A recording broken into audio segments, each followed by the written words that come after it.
Assalamualaikum warahmatullahi wabarakatuh. Selamat malam.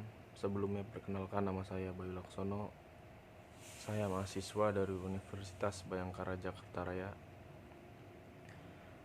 Pada malam hari ini saya akan menjawab soal UAS atau ujian akhir semester terkait mata kuliah Hukum Kepolisian dengan dosen pembimbing Bapak Dr. Rahman Amin SH.MH.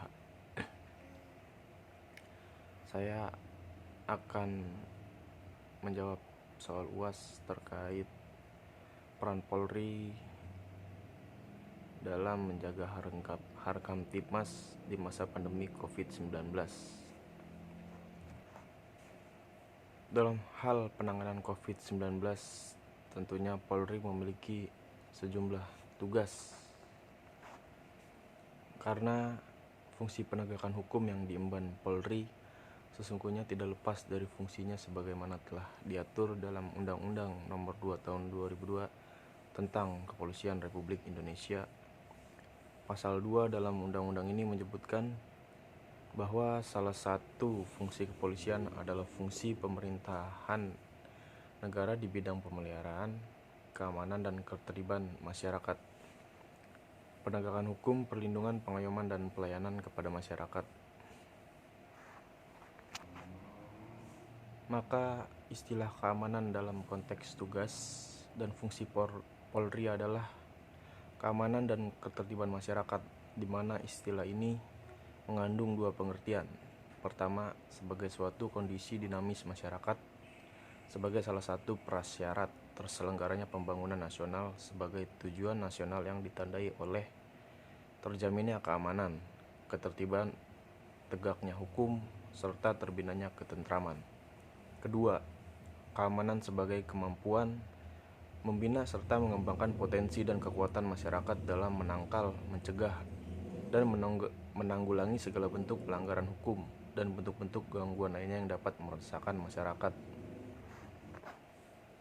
Dan dalam hal di masa pandemi COVID-19 ini, peran Polri lebih ditekankan pada pengertian kedua, karena pada masa PSBB, Polri mengemban fungsi penegakan hukum yang ditegaskan kembali melalui maklumat Kapolri tentang kepatuhan kebijakan pemerintah dalam penanganan virus corona.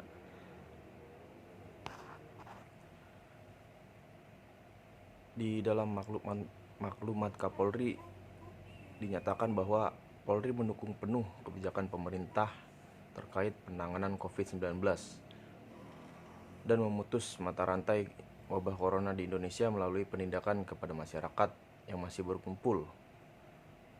Selain itu juga, Polri juga fokus pada penanganan kejahatan yang berpotensi terjadi saat penerapan PSBB, seperti kejahatan di jalan, perlawanan terhadap petugas, masalah ketersediaan bahan pokok, dan kejahatan cyber. Untuk mendukung aspek penindakan, Polri menggelar operasi Kontingensi Aman Nusa 2 2020. Dalam hal ini, Polri mungkin harus membuat beberapa satuan tugas.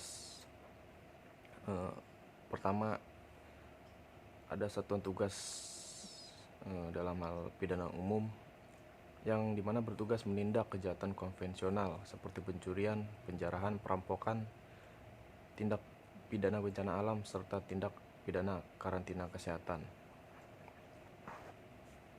Dan kedua, mungkin Polri juga harus membentuk satuan tugas yang ditempatkan di menjaga ekonomi, yang dimana maksudnya adalah bertugas mengawasi dan menindak penimbunan bahan makanan dan alat kesehatan, menindak pelaku ekspor antiseptik, bahan baku masker, alat pelindung diri atau APD, dan masker, serta penindakan terhadap obat atau alat kesehatan yang tidak sesuai standar atau izin edar. Karena kita ketahui bersama ya, kemarin ramai di berita, banyak sekali yang memanfaatkan keadaan ini untuk menimbun masker dan menjualnya dengan harga tinggi untuk meraup keuntungan yang sangat besar.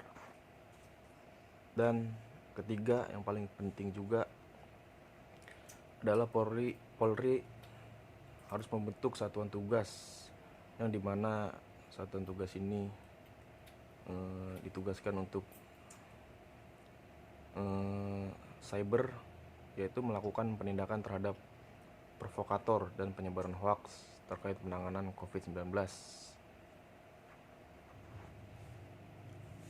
Karena kita ketahui bersama juga, sampai saat ini sudah terkonfirmasi kurang lebih 56.385 masyarakat seluruh Indonesia yang sudah atau terkena virus ini, dirawat kurang lebih 28.703 orang, sembuh 24.806 orang, dan meninggal 2.876. Maka dari itu adalah yang paling penting, kita seluruh masyarakat Indonesia harus saling bahu-membahu bekerja sama untuk memutus mata rantai penyebaran COVID-19 ini, sehingga